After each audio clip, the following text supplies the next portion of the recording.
going on, everyone? UFC on ABC ended. I don't know how I feel about the card. As far as the reads that we had, they were pretty good.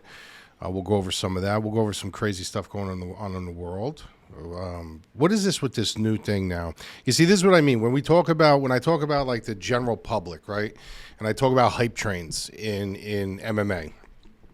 And I talk about how people will jump on somebody after one fight, and then all of a sudden everybody, the whole herd jumps on them. This is like the way of the world. Like now, it's the weirdest thing that the last 3 days I have seen the word weird more than I've ever seen in my life. Like all of a sudden now, weird is the new word. Like everybody's weird. This is weird. That is weird. It was basically from like one person on the Democratic side who called Trump weird. Trump is weird. And now everything is weird. Everybody's talking about weird, and this is weird, and that is weird. It's just like, it's so bizarre how sheepy the people are. They did the same thing with McGregor. I don't know if you remember back in the day when, he used to curse. He never said the F word the way we say it. He would say F-O-O-K. He would say fook. And you would see just all these people saying fook, fook, fook. It's just very bizarre to me. I mean, it's so bizarre that, like, the way people are so sheepy. Like, when was the last time you ever thought in the past, like, 72 hours that you would hear the word weird? I mean, I'm surprised. It's probably trending, the word weird. I wish they would bring other words back. Let's hope for that. That'd be good. But anyway, yeah, we're in a really weird situation here. We got a lot of weird, I'm even saying it now, stuff going on. But we're not here to talk about that. We're here to talk about fighting. I do want to talk about something pertaining to fighting, and I want to talk about the whole scandal or situation, I'd say, going on with Alex Pereira. I don't know if you guys heard. Maybe you have. Maybe you haven't. Maybe you've seen the video. Maybe you haven't. But apparently what happened was there was a girl that was, I believe, 21, 22 years old. She has an OnlyFans page. You can see she's very provocative in her posts. Very sexual and stuff like that. And she claimed that she met Alex with her friend in New Jersey. They were hanging out. They went to their fight. Then afterwards, they went back to a hotel room. And obviously, if you guys have been to like a hotel room that has like the double beds, they're kind of next to each other. It's not separate rooms. They were in, he was laying in bed and he didn't want to go out. They were supposed to go to the nightclubs. The girls got dressed. He ended up wanting to go back to the room. And he asked her to get into bed with him. And she was like, no, I don't do that. And she told his translator, if he wants me, he has to work for it and this and that, blah, blah, blah. Basically not saying no, but saying things like that. This is what she's saying. Then she says, well, off my better judgment, I got into bed with him. So she ends up getting into bed with him, and she said that he was like, touching her, and she kept saying stop, and he was touching her. Then she said, well, I've been down this road before. Maybe I should just let it happen and get it over with. This is a girl who claims that she's been down this road before. So she claims that she does, and he starts touching her, and whatever they start doing, under the blankets, this and that, blah, blah, blah, and he tells her to get on top of him. And apparently she gets on top of him, and she said the only thing that he said in English the whole time was help me.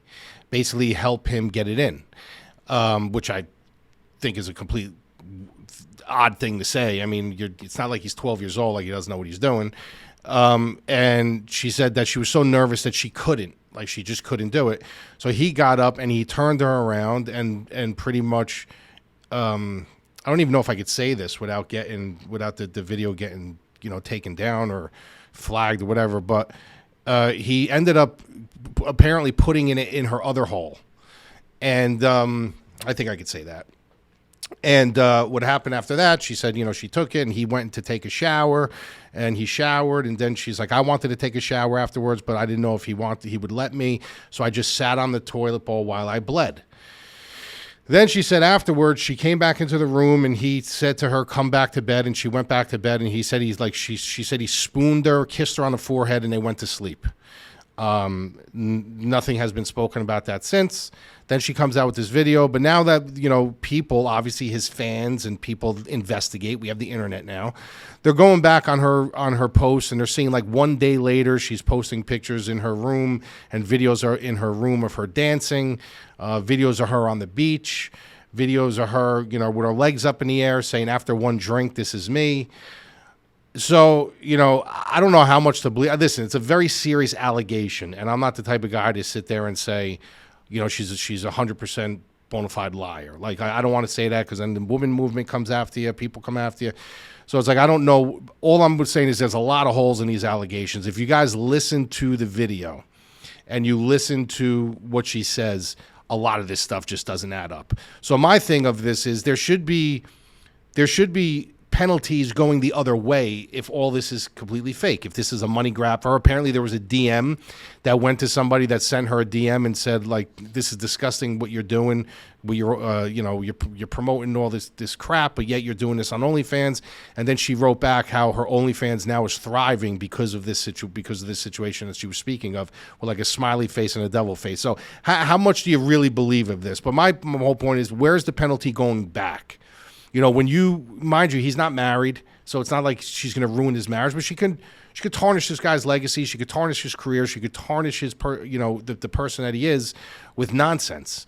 So and if it is nonsense, so that's the real situation for me. What happens to her now if this all comes out and it's just a money grab or it's a complete lie? Like, what happens to her? Does she just get off to go and live her life? Is that what happens? I didn't get it. My story had holes in it. There's going to be no repercussions on my end. Is that how this justice system's going to work? So I don't know. Like, I find it really hard to believe. I'm usually very in a situation like this, like when it comes to rape and it comes to these allegations, I kind of say, look, I'm not going on a side. I'm going right in the middle, and I'm gonna teeter the line. I'm gonna figure this all out myself. Then I'll cast an opinion, because it's a very touchy situation, and there are dirtbags out there that actually will do that, and they deserve the biggest penalties possible. But in a situation like this, where I didn't even really know anything about it until I opened up Twitter, and I was actually in the grocery store, and I opened up the thing and I started watching a video. I said, you know what? Let me get out of the grocery store. I want to sit in my car afterwards, and I want to listen to this video. And I did. I put it over the speakers in my car, and I sat in my car. My groceries were in the back, and I listened to it. And there was just so many holes in the story, and then so many situations where, like, there's just no way that would happen. Or you had so many opportunities to leave the room, or you had so many opportunities not to get into bed with him. So did he actually perform something on her? Did they do something together? Probably. Single guy, an athlete, young girl who's kind of probably an athlete groupie at that point, starstruck by Alex Pereira. She claims she's never even heard of the UFC before, which I also believe is a lie. And she probably did have sex with him. And then maybe her friends or she collaborated this big thing that, XYZ happened, and maybe this could be a way for her to get a money grab. So I don't know. I don't know the full story, but I don't like where it's going on her end. I hope it's cleared up soon. And if he is innocent, I hope his name is completely cleared. And then she should have some repercussions going back her way if she lied about the whole thing. Anyway, last week's card, if you watch Corey Sandhagen and Umar Nurmagomedov, Umar looked great. I mean, this was the fight I told you guys. Like, this is going to be a big test for him. Sandhagen showed great takedown defense. He showed great wrestling defense, but overall Sandhagen just wasn't active enough. He wasn't pulling the trigger enough. After a certain amount of times where you're stuffing takedowns and you're getting out of bad positions and you're looking good in scrambles, like, when do you just start letting your hands go and just kind of going for it? He never really pulled the trigger. He never got out of first, second gear. So Umar won that fight, won it pretty handily. Some of those rounds were close, but there's no way you could have gave that fight to Corey. Magomedov against Oleanchuk, a fight where, honestly, I'm just waiting to fade this guy eventually. I think he's got good stand-up. I think he's a good fighter, but I don't think he's going to fare well once they put him up against somebody who's pretty well-rounded. Marlon Vera, Figueiredo, that fight, what it was. The highlight of my night, and believe it or not, as sad as it was, as funny as it was Tony Ferguson and Michael Chiesa. I said this in my Discord. I said, there's no way that this guy's retiring. Like, and I said this on the show too. I said, I hope, there's two parts of me. I want him to win. There's a part of me that wants him to win. But there's also a part of me that I know if he does win, what's going to happen? What's going to happen if he wins? If he ends up winning, let me take these glasses off. If he ends up winning, he's just going to come out and he's going to pull an Anthony Smith. I'm in a new weight class now. I feel good. I'm going to make a run for the title. And I said, that's just going to be a disaster. If he loses, he's losing to a guy who's not going to hurt him, probably submit him, or they go to the distance and it's, whatever kind of fight. And then he's going to drop his gloves and he's going to retire. But there was something in me saying, there's no way this dude's going out. Like this dude needs to be pulled off somebody needs to pull him out. So what does he do? He loses the fight by submission very easily. Michael Chiesa just kind of cuts through him. No damage done. He gets up and he gets on the microphone, and you could just see in his eyes he wasn't going to do it. And Daniel Cormier goes, if this is... And Michael Chiesa was very gracious in victory. He said, listen, this is not about me. This is about Tony Ferguson. Let him get the microphone. And they give him the microphone. Everyone thinks he's going to retire. And he goes, so, what do you think now? And he goes, I'm going to put one glove down. I'm only putting one glove down. I got to talk to my family. I'm not ready to retire. I'm going to put one glove down. And then as he's leaving the cage, he made up his mind. They were like, Tony, is that it? Is that it? He's like, nah, the shit ain't done yet. I still got work to do. Who is in this dude's corner? Who is guiding this guy that he's lost 8 in a row? This is a guy who at one time, we were clamoring to see him and Khabib. We had no idea who was going to win that fight. And even me, I was the biggest Khabib supporter when guys, my friends were telling me Conor was going to knock Khabib out, and I literally made bets with him. I remember I was at Tommy's house watching that fight, and he was sold that Conor was going to beat him. And when I got up, I was screaming at him. That's how I was with this fight with Tony Ferguson and Khabib. I thought Tony had a legit shot of beating him, just stylistic. He's lost 8 in a row. He's not even a shell of himself. Not even a shell of that guy that he once was. Not even a shell. Who's guiding this guy? So that was kind of, I couldn't stop laughing. I mean, I was literally laughing. That was so classic Tony Ferguson. And the one that really brought us over the edge with DraftKings was the Joel Alvarez-Brenner fight. Joel Alvarez, there were so many people on Brenner. I didn't understand it. I tried to explain to people that size does matter, especially with a guy like Joel Alvarez who's got such a good skill set everywhere.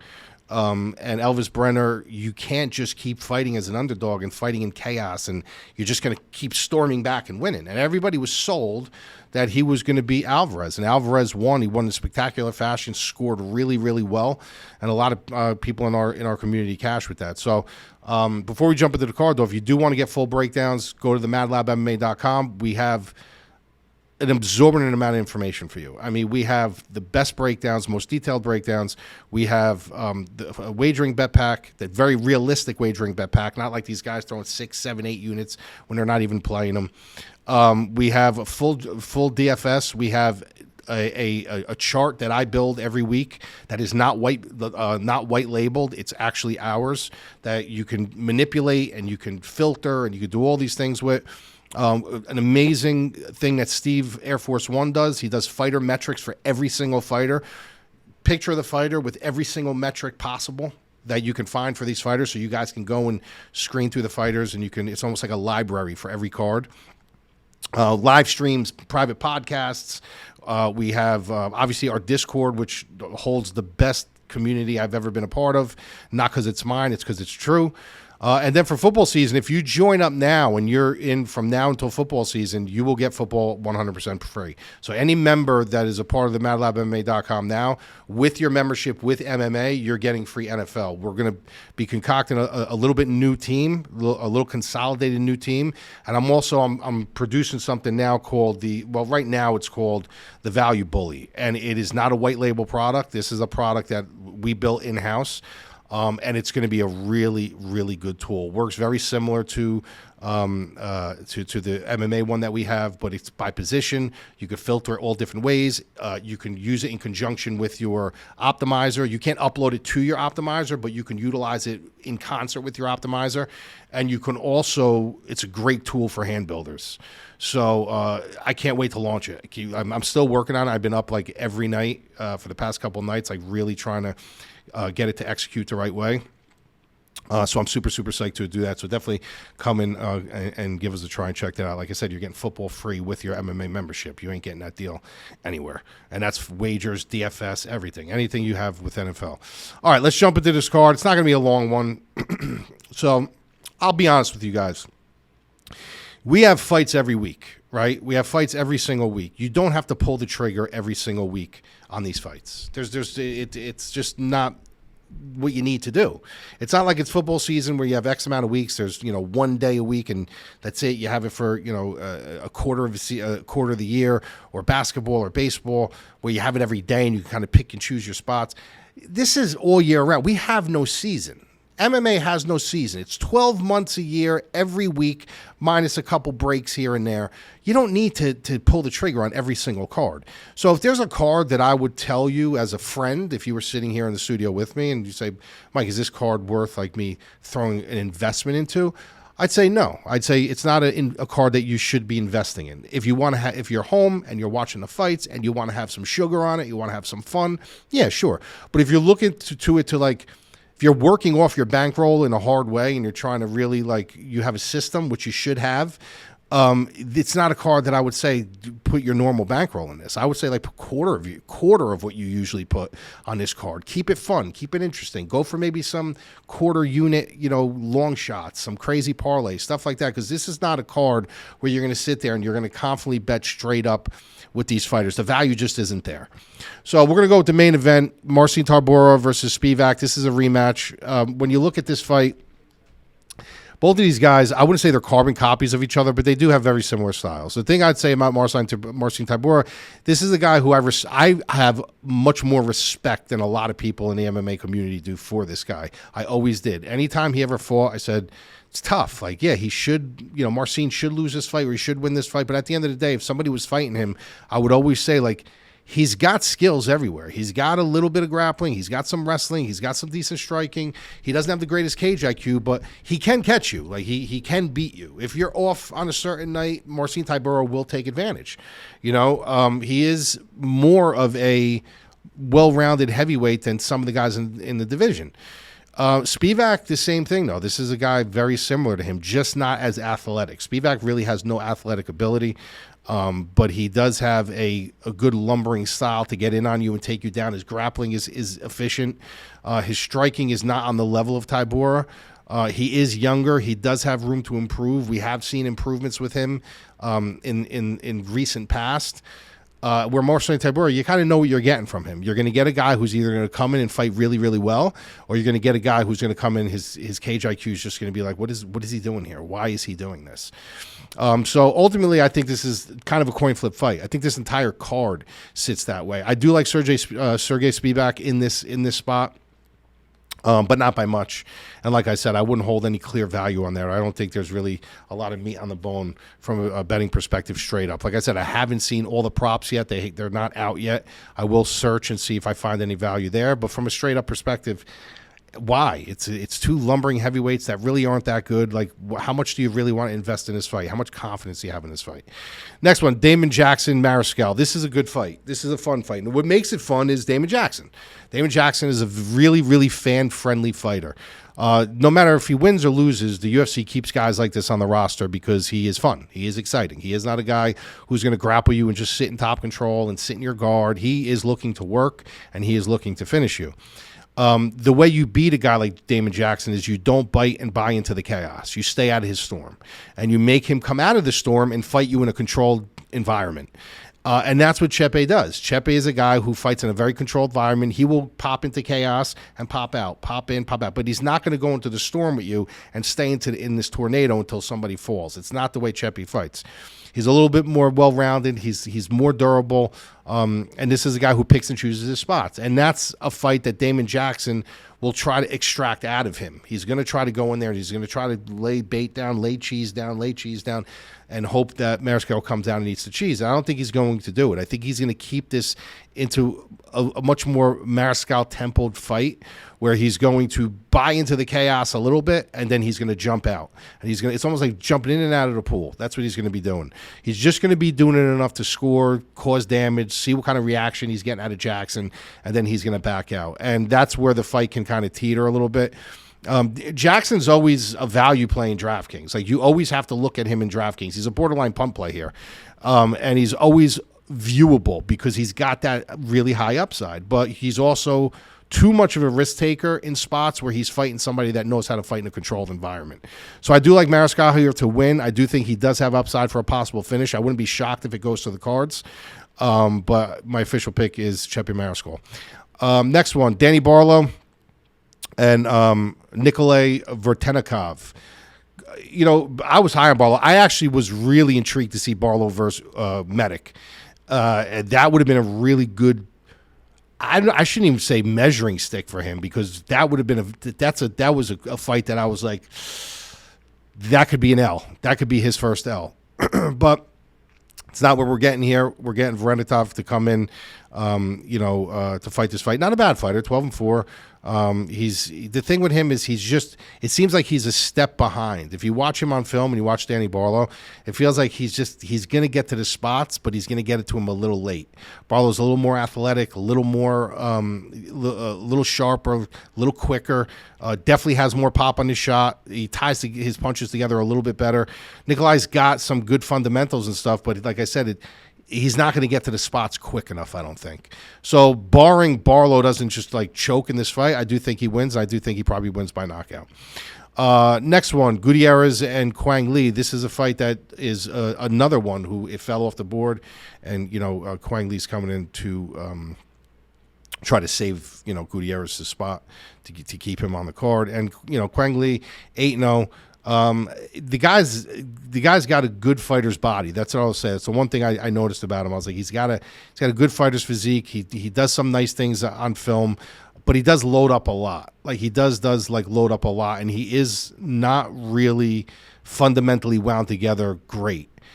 He does some good things. He has some deep, but he strays away. You could see he's a little bit more. He's a little more rough around the edges when it comes to the striking pedigree. When you deal with someone like Chris Gutierrez, this guy, he doesn't get a lot of credit. And the reason why he doesn't get credit is because in 20 wins, he's got 10 decisions. So you're taking a 50-50 chance with this guy going to decision. He kind of picks and prods and pokes his way to decision. Leg kicks, utilizes his jab really well. And that's how he wins. He outbeats you on points. He's a decision machine.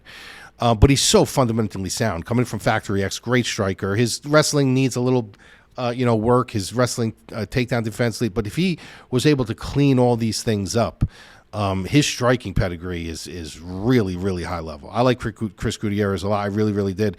I do like him in his spot. Like I said, I think it's just going to be a situation where, Quang Lee is going to be just stepping onto things, stepping onto jabs. He's going to get that leg chewed up. Gutierrez is going to keep a nice, steady pace on him and probably going to win a decision here. So Chris Gutierrez it is for me by decision. Next fight on the card, we have Kazama and Gregorio. Now, this is an interesting fight, right? So this is a fight where I got to tell you, like, Gregorio was a guy who, when he was coming out of Serra Longo, I was a little higher on him than I probably should have been. They were, because like I'm from that area, so I talked to some of those guys over there, and they talk about who's in the gym, and they were talking this guy up. Like they were really, really talking this kid up. And looking on the Contender Series, then he comes and his kind of debut fight is Anheliger, and this was a guy who I didn't think that Anheliger was a bad fighter. But I thought it was kind of like, all right, let's get him introduced into a debut. It's kind of like just not a layup, but win this fight. Like you're supposed to win this fight.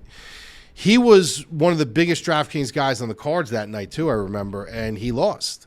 And I remember stepping back and going, man, like, was I wrong about this kid? Like, is this kid did he have stage fright? Did he choke debuting? Did he adrenaline dump, or really maybe he's just not as good as everybody thought, and here he is now. He's coming back in this fight against Kazama. And the thing I will tell you about Kazama, and the reason why this is not a layup for Gregorio, but it's a fight that he absolutely should win, is because when you look at Kazama's style, Kazama has this like mental lapse in his brain. He's got like a disease that Cody Garbrandt has. And that disease is when he gets hit and when he gets rocked, he needs to get it back. And that is probably the worst game plan that you can bring into a cage or a ring. And as a trainer, you can tell them and you can say, listen, like, you got to stop with this. You have to stop with going in to the cage, to the ring, getting clipped, and feeling like right away within 10 seconds, you got to get this back or you're going to lose the round. Like it's phonetic. Like I need to go get this back, and you can tell them that till they're blue in the face. And during camp, when they're sparring, they may actually follow through with what you're saying.